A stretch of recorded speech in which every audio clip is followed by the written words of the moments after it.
The credit world is ruled by three main companies: TransUnion, Equifax, and Experian. Like a secret recipe for chicken, they all three use proprietary algorithms that take several different quantifiable factors from your life and fry them all into a number within a scale that supposedly measures your level of probability to pay back debt. Nobody knows exactly what these algorithms or ingredients are, so nobody can really tell you exactly what your score is going to be unless they've paid one of those companies to pull your credit. However, we do know a very few basic points to get a higher number on that scale.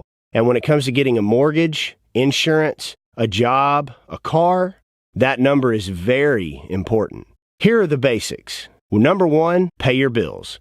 This part is simple. If you think you're late on a bill or even think you might be but aren't yet, call the company and work it out. But work it out and get organized so you're not late again.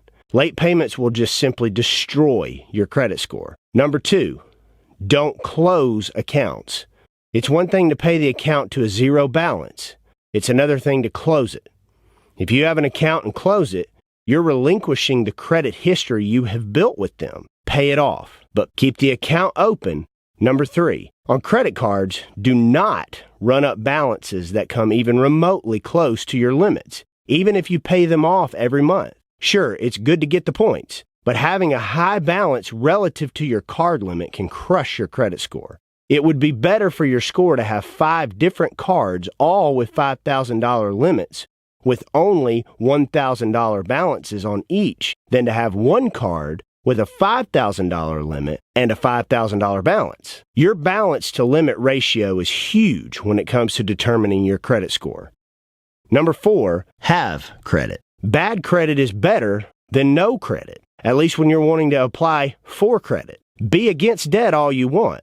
But if you are so against debt that you never establish any to pay off, then don't be surprised when you're denied for it when you decide to go to the bank and ask. Take out a small credit card and just use it to pay one thing, then pay it off every month. But establishing some type of credit is key if you ever want to apply for more. Number 5, know what your credit profile looks like. There are several services and websites that allow you to check out what's being said about you to potential creditors by past or present creditors. If there are erroneous late payments, judgments, collections, etc. being reported, address those quickly and accurately. If an account you're paying isn't reporting to the credit bureaus and you're paying the payments on time, find out why they don't report your good behavior. They don't have to report, and it's sometimes cost prohibitive for them to do so. But it may simply be a clerical error that's costing you a great score. So don't be afraid to ask questions or challenge their errors, as well as their effort to get your score right. Number 6, speaking of correcting errors, get documentation. Often when people pay off an account, call in to fix an error, or settle for a deal with a creditor, they think the creditor cares about how their own negligence will affect you in the future if that deal is not honored. If you agree to settle on terms of even the smallest arrangement, get it in writing or consider it not even settled.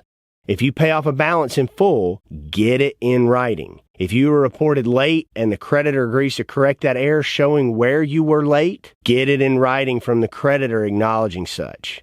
Nothing can be done for you in the credit world without written terms by the creditor, and you need to keep that documentation at least 10 years. If you ever have to go back and dispute anything, the longer ago it happened, the less likely you are to be able to dispute it without a shred of documentation. These are just a few of the basics. Don't give up on the process just because you don't understand it completely. But following these basics can help you tremendously.